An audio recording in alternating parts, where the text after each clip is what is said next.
Okay, I've got just about five after the hour, so I think in respect to everybody's time, and I think we're at the point where it's quite logical for us to get started. Again, I'm Todd Von Deek, Executive Director of MCMA, and I'm thrilled and so appreciative of you being flexible with us and working with us as it relates to today's webinar. We're thrilled to take a nor'easter and turn it into what we know will be a high quality, great educational session today. Couple of housekeeping notes for you as we go along. I'll hit those now. If you have any issues with hearing the recording, seeing some slides, which will not be too many, but we've done a few in the last 24 hours just to help you frame the conversation that we're planning on. Please don't hesitate to use the chat feature. That will get directly to me, and we'll do our best to triage as quickly as possible. We are going to pool our questions and have a Q&A period at the end. If you have a question so that you don't forget it, I hope you'll use the questions feature that you have available to you and send it to me, and we'll hold on to it, and we will get to as many as time allows. A couple of housekeeping items. Certainly want to make sure that you're thinking about our website, www.the-mcma.org. Always a great reference point to keep up with what's going on within the association, and hopefully join us at upcoming events, which I'll preview in a minute, and keep up with some of the other projects and initiatives that are going out there in the community. Especially, we've just concluded the application period, but I'm thrilled to share that we've had one of our highest turnouts in terms of applications for scholarships. So that's a wonderful thing. And if you have someone in your office who has a college-age student, it's a great thing to keep on your radar for next year. Or if you have someone about to become a college-age student in the next year, check back to the site periodically, and about January or February next year, you'll have a chance to apply for scholarships. We're currently accepting applicants for our emeritus membership program, and you'll find that under the membership tab. Those are being accepted through the end of the year. A recognition of a distinguished career of contribution back to the industry. You're able to nominate yourself or to nominate others. So I hope you'll take a look at it when you have the chance. Also, a couple of upcoming events. April 18th, we have been promised by Mother Nature that no more nor'easters will be happening. I told her we'll wait and see, but I believe her. That April 18th will be our educational luncheon back at the Princeton Club. We have a wonderful panel on an omni-channel marketing strategy.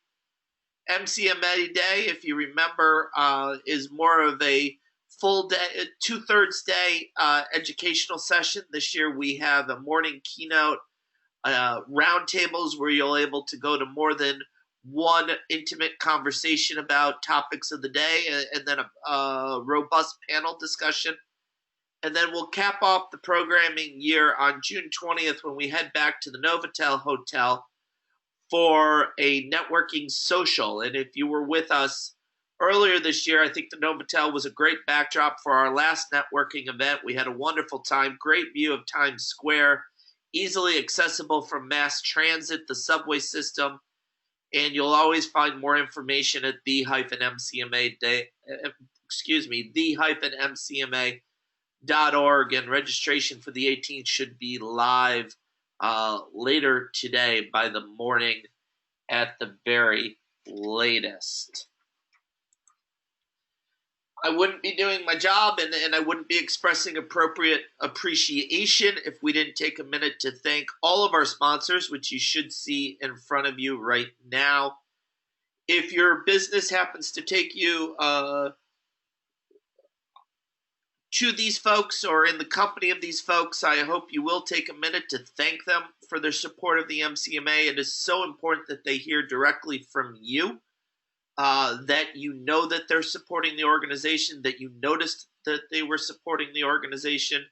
So if you get a chance to thank any of them, we will be grateful. And if any of you are on the line right now, please know just how appreciated you are. Some last minute info. I do believe that you probably have already seen. You will be on mute for the duration of the call, simply to allow our panelists to share their insights. Once again, if you have any technical issues, please don't hesitate to use the chat feature. If you have questions you'd like us to try and work in at the end, the question feature is there for you. We are recording this. You will get a copy of the recording tomorrow, and then we will post it, and I hope you will use it as a resource throughout the year, because we're thrilled to be able to bring you these kind of educational sessions. And with that, it's just about time, and I'm going to take the honor of introducing our moderator as I unmute our panelists as well. Mark Walter is the chair of our program committee and also our moderator today. He is a partner in subscription marketing services with over 25 years of experience in a host of different places. And if you've been to any of our events before, you know that he's a dynamic moderator, sure to bring the real valuable insights out of our panelists and share a few of his own along the way. So, Mark, I'm hoping you can hear me. I certainly can, Todd. Thank you for that introduction.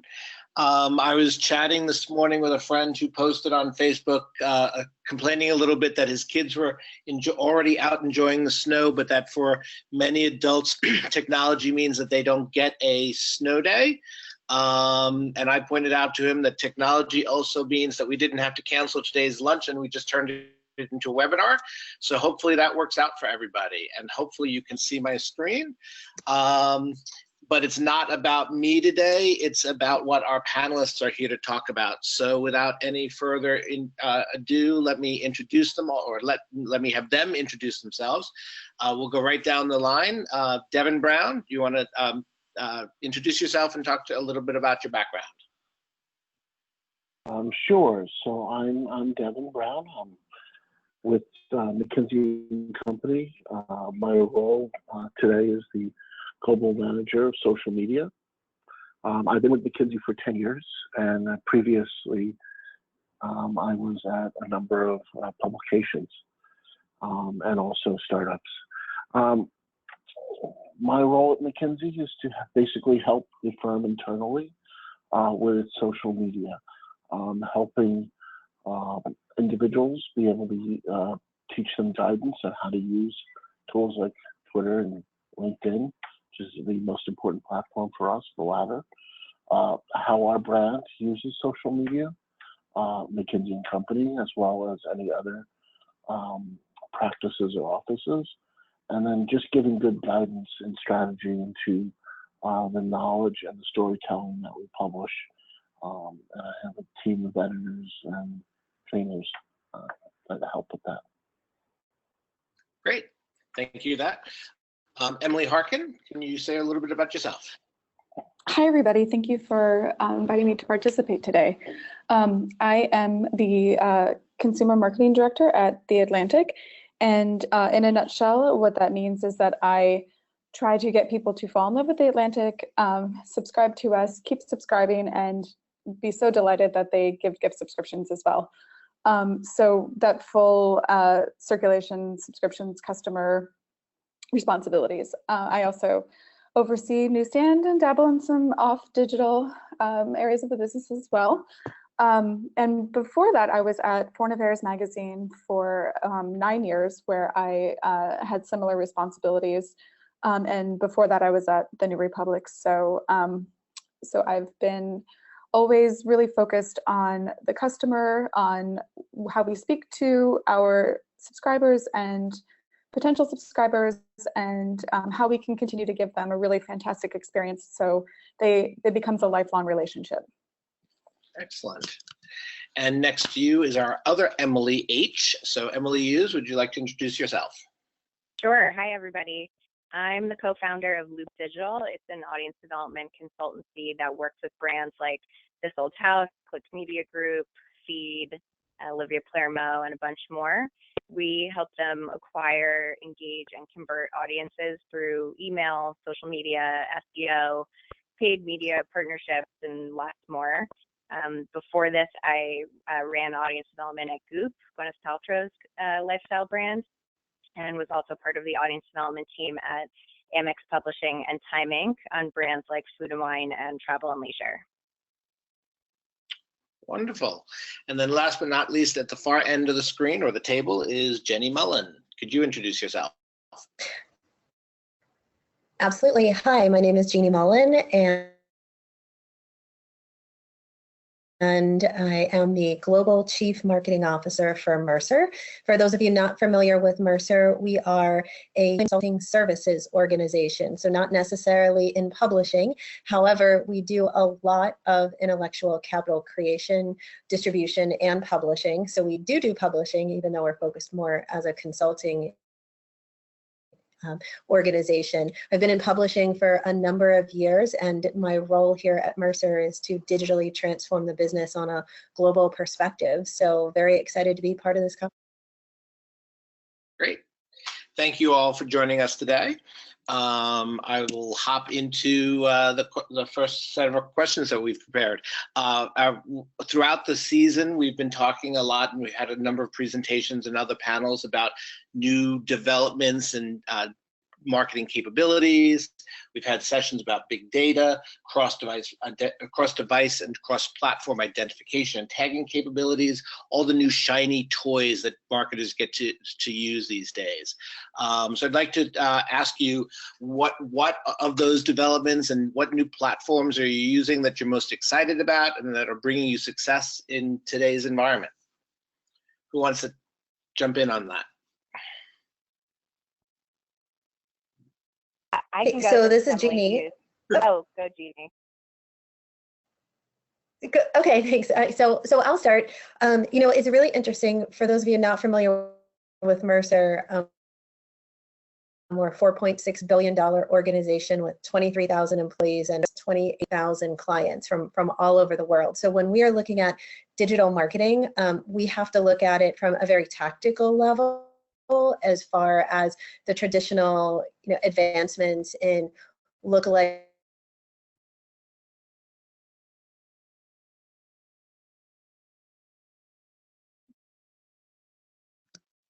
Did we just lose audio on you?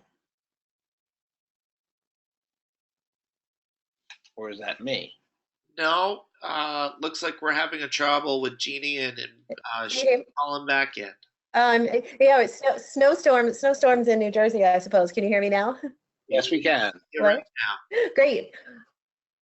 Okay, great. So basically, about 6 months, up until 6 months ago, we were all about mobile first, and we were all about mobily accessible technology. 6 months ago, we shifted to be all about video and all about voice. And so our focus with digital marketing capabilities is voice activation, whether it's voice activation through search, through video search, or through distribution of chatbots. I think artificial intelligence is really driving the way we focus on our digital marketing, and we're super excited about anything related to Alexa or Google Home for businesses, and any of the AI that's out there right now. Very exciting. Emilie, I think you also had some comments to make on this topic.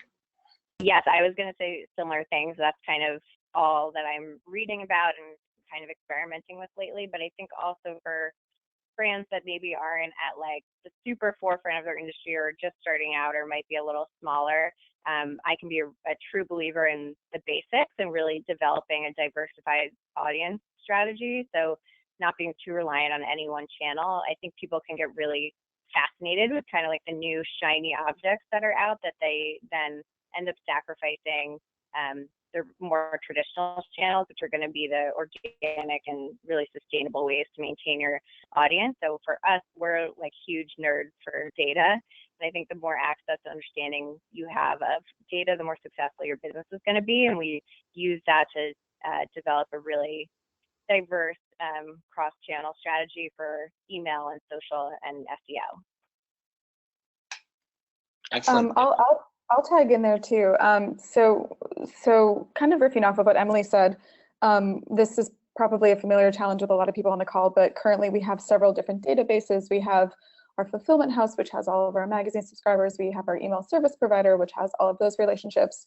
So one of our projects this year is to really pull together the complete customer view. Going back to the idea of the basics is really understanding one person and how they interact with you across a variety of different channels. So as we get more intelligent about how people are one person rather than a person on mobile, a person receiving an email, a person who is reading the app, and we can connect them rather than 3 different identities to one, we'll just be able to really get a better sense of making sure that the customer is getting what they want from us as well, because we basically know the extent of the full relationship. And that's probably an easier task than it used to be, but still not a simple task, because a lot of those different platforms have data in lots of different places. So pulling it all together, it's a big task, but it's probably a lot easier than it used to be. Indeed, it's a big task also because all of the different platforms have different formatting and so forth. So to have that one customer view, it's a big project to tackle, but I'm excited that we're getting our hands into this, and very much looking forward to when we have the ability to really identify people down to their entire identity. Great. Devin, any thoughts on this topic? I think with respect to tools and kind of resources, we've been much slower than other organizations to pick the tool sets, relying on organizational agility and ideas. For example, my team is embedded with a larger publishing team, so that social media is not a silo where we are. It's part of the organization's knowledge dissemination. So thinking more of an organizational view for tools is some things that I've definitely been much more strategized than actually the developments of platforms and tools. Great. Okay, I'm going to take that same question and flip it on its head, because as we all know, not every new development works. So have there been any disappointments or things that you just thought were going to be fantastic that the consumer didn't react to, or just the technology integration didn't work?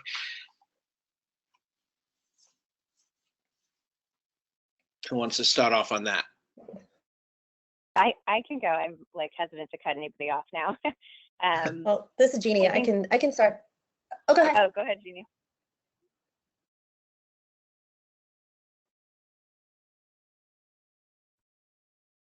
Yep. Should I go? Yeah, Emilie, it looks like, go ahead. Sure. So I think a couple things. One, the most obvious and at the forefront of my mind is Facebook.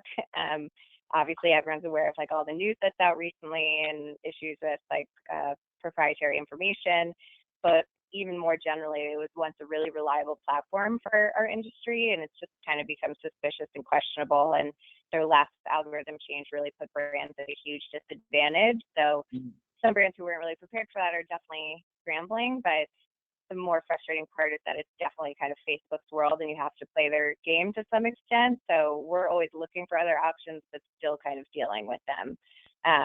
And then I think just like the overall landscape of our industry and kind of the projection of where media is going, even where e-com is going, it's just such an increasingly saturated market, and it makes it really difficult to remain profitable and kind of remain ahead of your competition.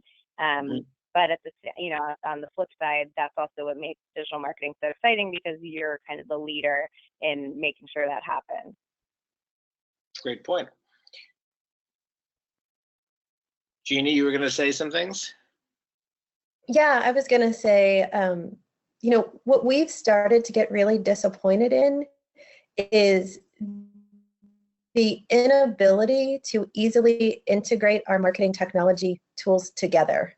What we're finding are a lot of great innovative digital marketing capabilities, whether it's leveraging something for account-based marketing, or looking at some type of predictive analytics, or even some social predictive tools around influencers. Yet when we try and organize these to work fluidly together within the organization, there always seems to be roadblocks. And a lot of the frustrations our team has had is the fact that you have to sign in to like 9 different systems in order to get an effective holistic digital marketing campaign out the door. And that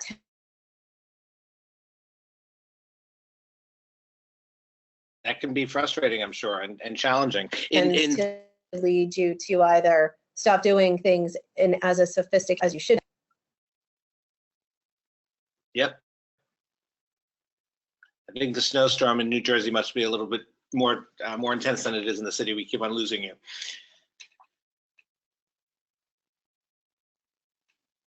Devin or Emilie, any additional you could keep talking.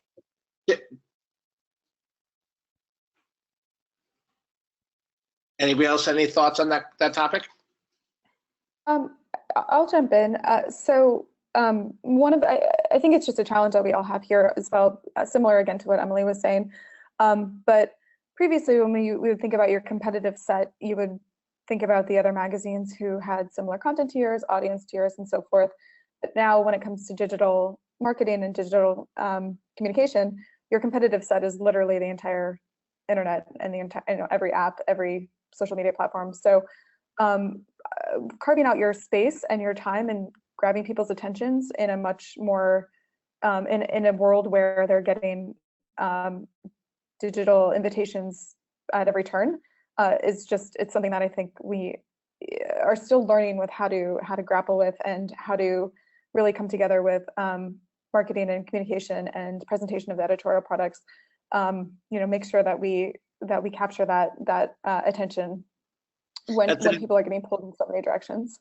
That's an interesting point. For content brands, not only is there more competition because there's more content online, but there's just more coming at consumers from a marketing standpoint now, from brands that aren't even competitors to any content brand.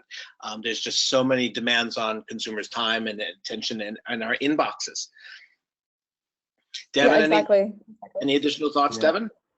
Yeah, I think definitely along that line, it is very hard to get someone's attention and make sure that they, within 1 second of seeing your brand post on LinkedIn or Facebook, make a decision to interact with it or not.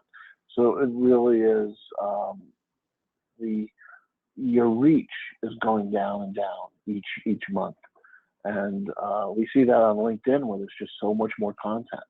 So more content means less time they're going to see you over the new 10 brands that are launching advertising campaigns on it. So it's like it's tough to deal with in that aspect, and always competitive. So I see that with LinkedIn. Yeah. Okay, well, that segues nicely into our next topic. As you've all mentioned, so many different platforms and things. How do you, from a career standpoint, keep up with it all? Because I'm sure tomorrow there'll be even more new platforms coming out. How do you keep up with it? And then from a business standpoint, how do you assess where to focus your time, your marketing and budgets? All of these things cost money to try to integrate with your systems. How do you assess what's worth the time and the development to integrate? Who wants to start off? I can start. So this is Jeanniey before the snow. Go ahead, Jeanniey. Sure, before the snow attacks me again. So we use, at Mercer, what we've adopted is a 50-30-20 rule.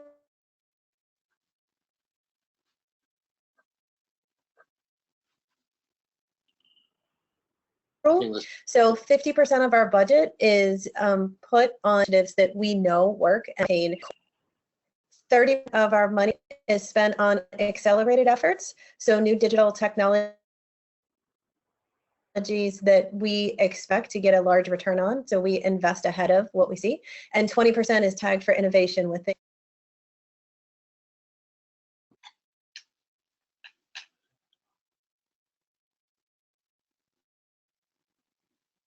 Hopefully you caught that. I think we got the bulk of that. That's interesting that you intentionally carve out a certain percent of your budget for testing new things. I bet sometimes that some things work there and some things don't, but that's the nature of testing everything. So that's a very clever strategy. And anybody else want to talk about that? I think you have to intentionally take the team, get away, and really kind of look at things in a big lens and see what's going on out there and what's been approached and what's new. And you know, it's important to focus your time. And then what is unique for us is that we have budgets that we call innovation spend. So there are one-time infusement budgets that we can do to bring in new ideas, and they're meant to prove an ROI on a project. So you get to spend, you spend it for a year, you see if the ROI sticks around. If it doesn't, then you move on a different project. But if it does, then you integrate it into your marketing budget. So definitely those are the two ways that we've been able to focus our time and budgets accordingly. Great. Would either of the two Emilies have any additional thoughts? Sure. This is Emilie Hughes. I think so much of it aligns with what Jeanniey and Devin said, and such an emphasis on testing and doing it in a kind of a small way before you really invest a lot into it. But in terms of keeping up with what's new in the industry, I think it's just really good to talk to people in digital marketing. I have like a Facebook group with fellow audience development people, and I'm constantly just like having coffee with people who do the same things we do, but for other kinds of brands, just to hear what they're doing and swap war stories. And otherwise, I also get a bunch of really good newsletters that just kind of break it down in a simple way and keep you up to date on news. So things like Jeanniey or Moz, which is for SEO, or HubSpot, or Kissmetrics is a good one. You can just kind of get like a daily or weekly recap of like what's new in the field that you should know about. Great. Yeah, newsletters are mostly the way that I keep track of new systems and capabilities. And then as far as where to assess our time and efforts, I think part of the question too is not only which one do you choose, which platform do you choose, but also do you buy or do you build? So in which cases is it better to invest your resources toward actually creating a custom experience, like the custom tools that you need based on, looking at what various different platforms are offering you. Can you come up with something better that you can build yourself? Or is it really better to an outside company to give you the tools to do those services? So that's always a good question, I think, to really think through. It may be the easy answer may sometimes be to buy, but the long-term benefits of building are always worth exploring. That's an interesting question that I hadn't actually thought of, the buy or build. Of course, if you try to build it, you're also competing for the programming resources of within your company against other departments. But you're right, the long-term benefits of that may work out. That's very interesting. Thank you for that thought. Moving on to our next topic, we had a webinar a couple months ago about GDPR, the new General Data Protection Regulation, which is just yet another consumer protection regulation that we'll all have to deal with. What are your general thoughts about these regulations? Do they actually help protect consumers rather, and do they have an impact on your marketing? And that impact may actually be positive or negative, but what are your thoughts about the increasing number of regulations around especially marketing in general, but especially about digital marketing?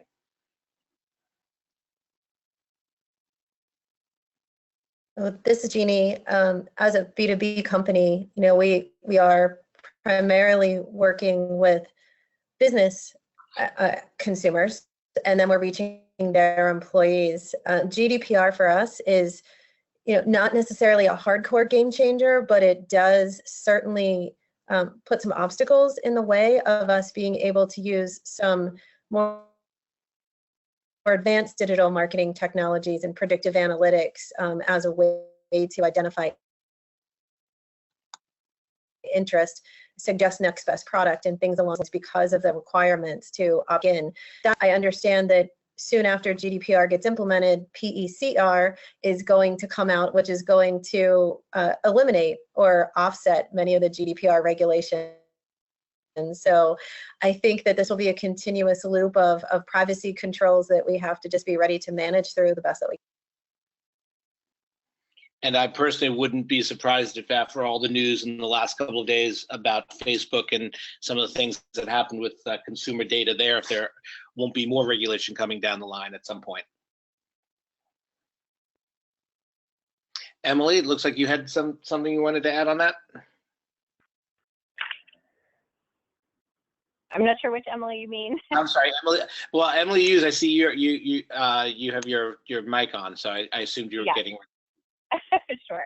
So luckily, my clients are largely U.S. focused, and GDPR is really only like a major impact if you're consciously marketing to people in the UK. But that said, it's obviously something that will become relevant for everybody. And I think even with like canned spam rules and things like that, people can be very shady about how they're collecting PII. So it's totally understandable where they come from.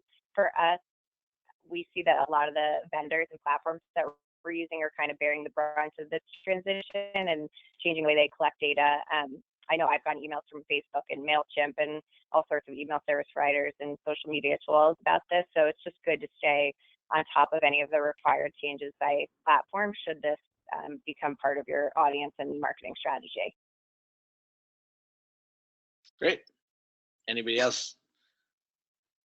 I think there's two general. I'm sorry.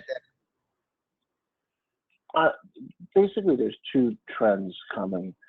It's the ability for marketers to collect more and more data, and you see that from anything that is like an Internet of Things, which has untapped potential, to all the different types of tools that we're using, and the various ways we can collect data now on activity and engagement. And our data appetites are only going to increase, so that we can do all these different things of perception of analytics and segmentation. So I think privacy is going to be one fold of it, but it's also about the larger picture of handling all the data that we're going to need. That's a good point. The more data we collect, there's got to be places to put it and organize it and access it easily without having to log into 9 different systems to execute it against it, as somebody earlier was talking about. Emilie, Harkin, any thoughts about this?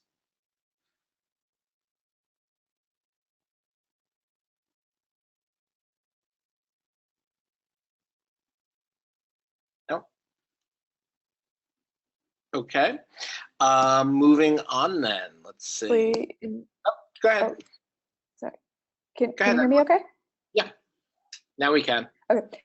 The Atlantic is also mostly US, but we do have a significant global readership as well. So one of the most valued relationships we have is consent to communicate with somebody. So we take that very seriously, and it doesn't benefit us at all either to be constantly peppering people who don't want to hear from us.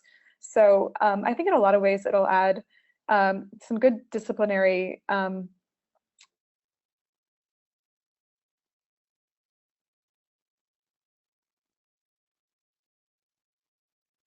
Did we lose you again?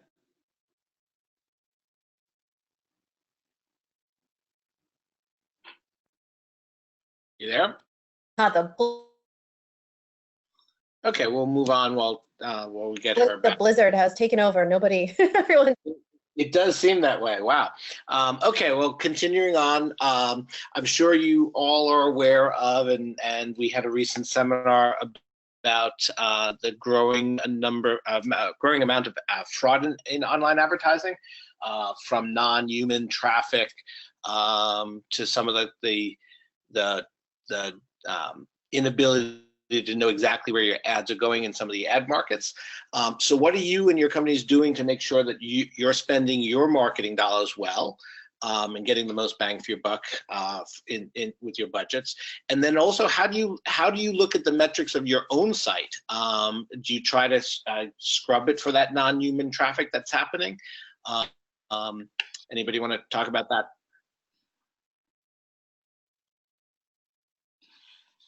Who wants to start off on that? And we are losing. Yeah. So this is Jeannie. I can.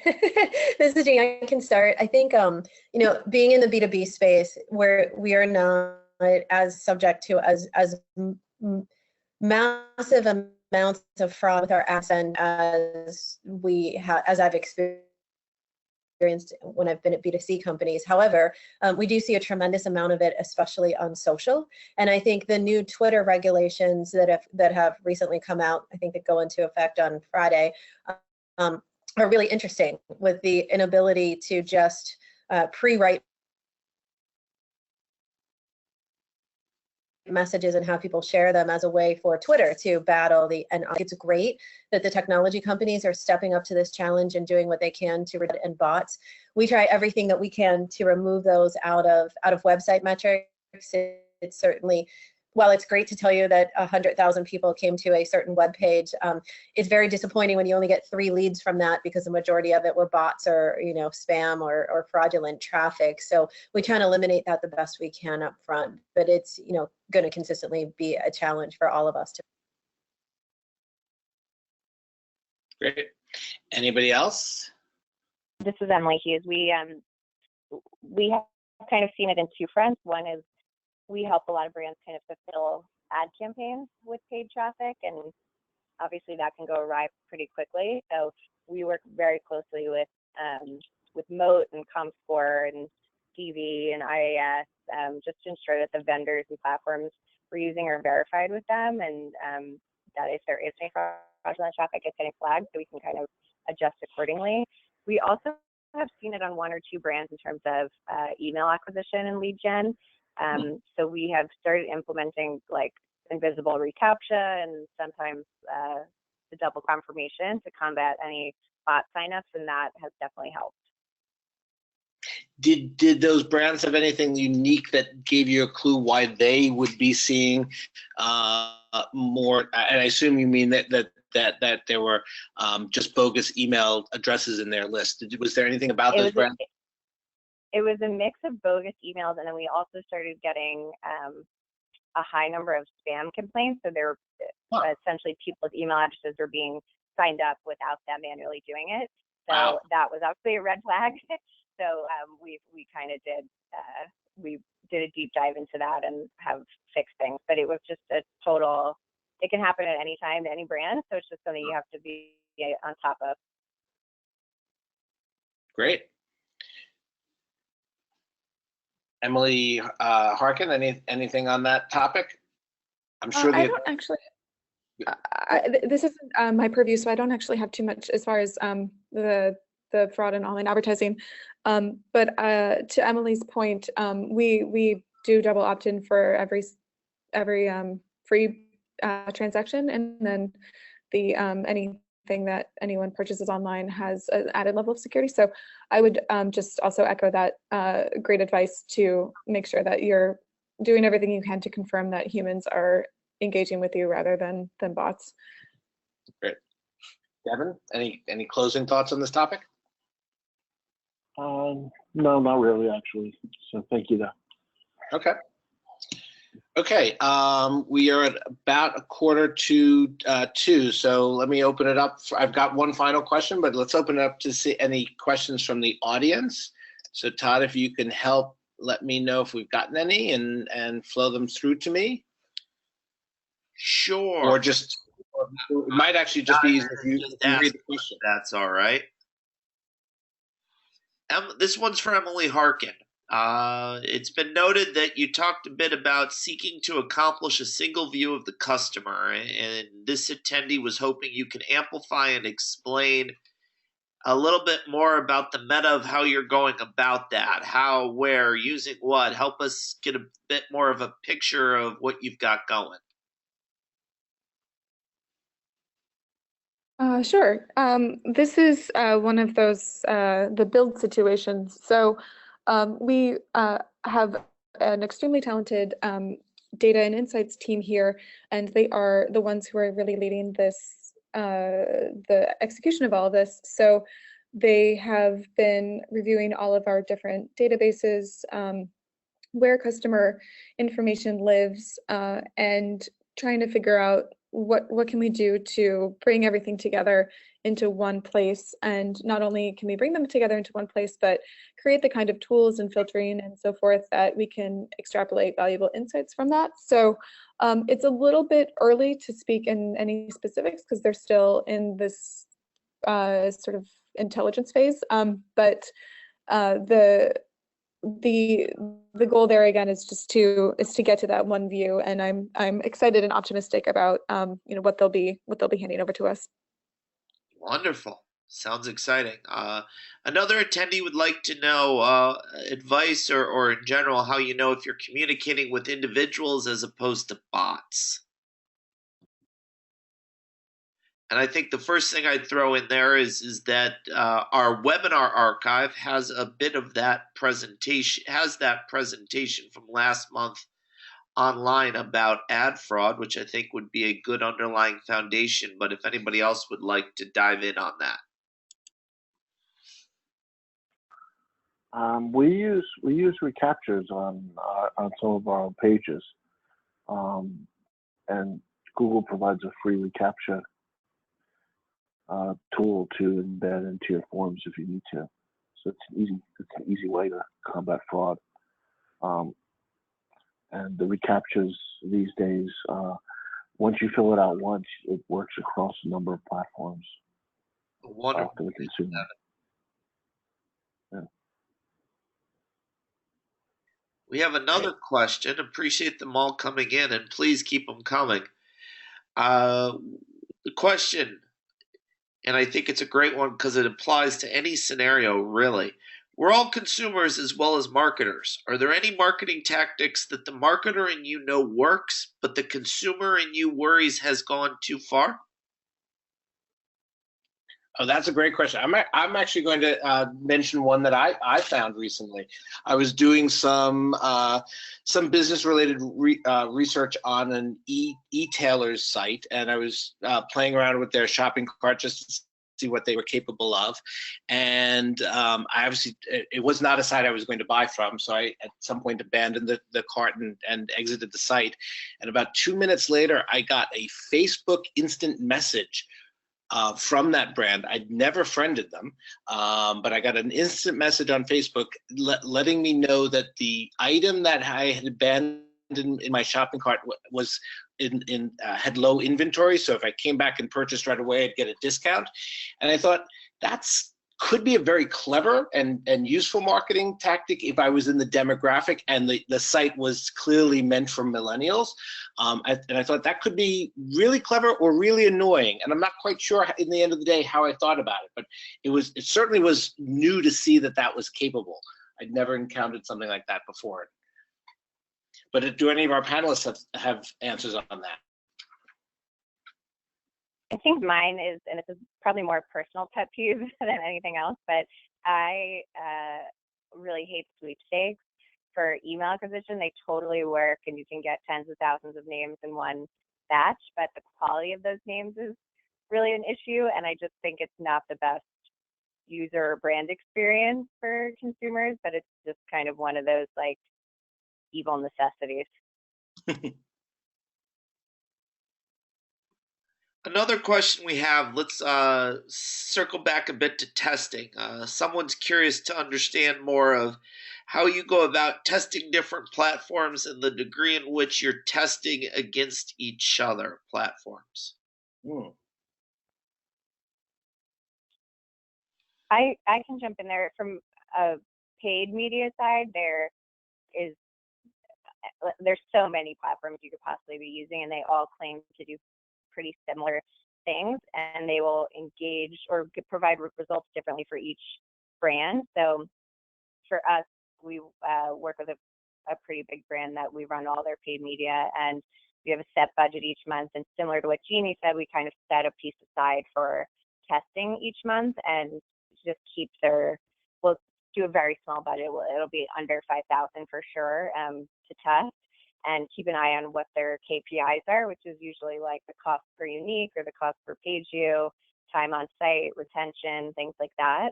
And within that small test, that amount of money, you can get a sense of the quality of people that these vendors are pushing through, and that will let you kind of alter your overall strategy the following month.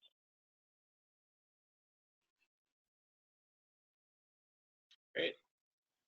Okay. Questions keep coming today.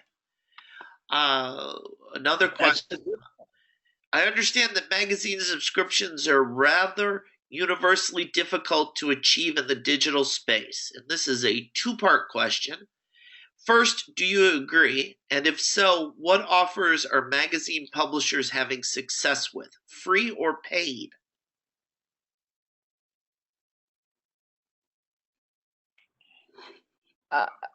I think when it comes to building a really strong, loyal audience, kind of going to what Emilie was saying about sweepstakes, free trials and so forth can be done well and can convert. But if you are really focused on developing a lifetime relationship with somebody, encouraging them to enter a paid relationship is a really great way to do that, because they have now invested in you, and now you have to sort of fulfill that expectation. So I would focus on, depending on what your business model is, of course, but for us, it makes sense to focus on paid acquisition and telegraph immediately. This is a high value product, and we're, so this is what it's worth.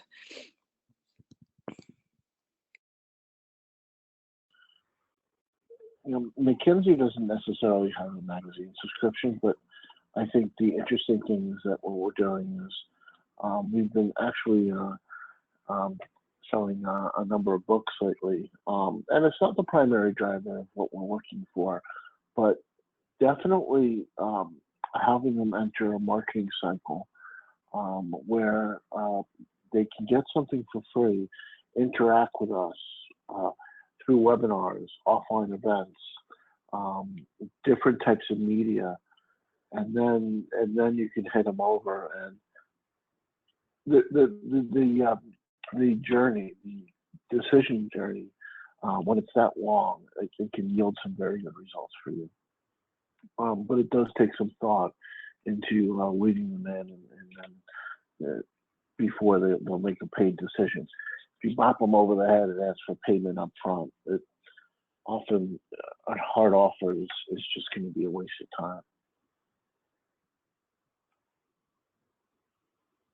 Okay. Todd, I think we've got time for one or two more.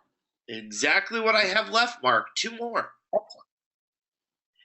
Back to the testing theme. What do you use to determine effectiveness? Responsive rate, CPO, conversion percentage, all of the above? It depends.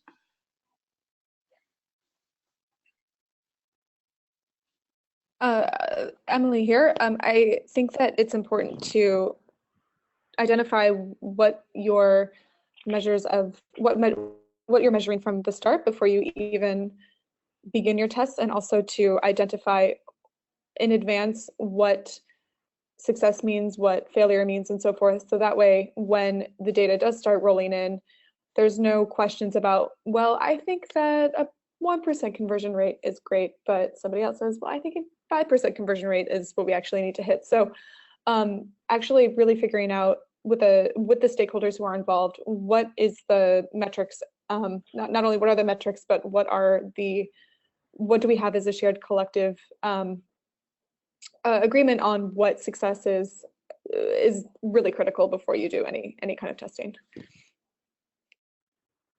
Yeah, we we at McKinsey have a combined group of IT design editors that actually do that actually do tests, and basically they test everything. I don't get involved with too many of the tests, but it could be anything from how a web page is designed to an email A/B test to the assets in the email to how things are delivered at what time. 90% of your tests actually don't yield any types of significant factor results, at least we found, but the 10% that do have the largest amount of impact actually. So dedicated resources are really important to be able to develop a testing program and that it's part of what you're doing overall. Great. Thank you, Devin. And our final question really comes out of the news of the day or of the last week or so and beyond to a degree. Certainly there's been a lot of news about personal data and Facebook and how data has been harvested. Wondering if your all's view on whether there will be a backlash against businesses that use social media data and how, your thoughts on that.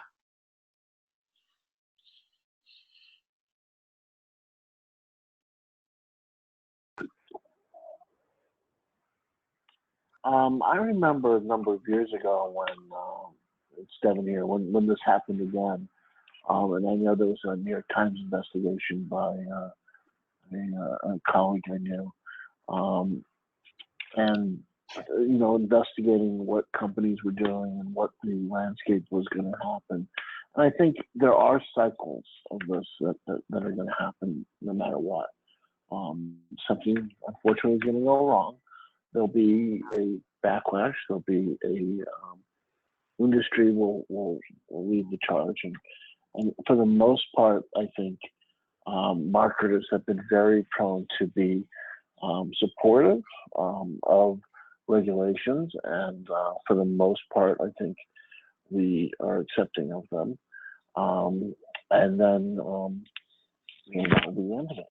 But it's funny, as a consumer, and then I'm teaching people. So one of the things is I teach people how to use LinkedIn appropriately to protect themselves and to make sure that they aren't over-marketed and protecting their data.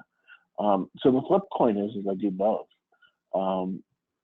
And to be honest, the amount of features that these social media sites and the amount of data they collect more and more means they offer more and more features, means that every 6 months there's something new that says, oh, you need to protect yourself, or you need to do this.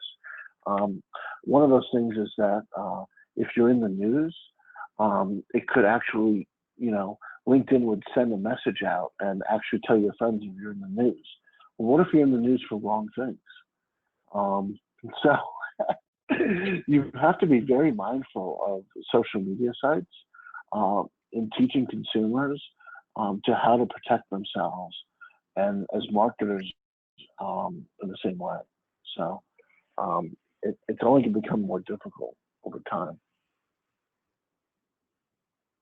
Well, that's our questions. Mark, do you have any final thoughts? No, I had a closing question, but I think we're almost out on time. Does anybody have any and do any of our panelists have any closing remarks that they'd like to make?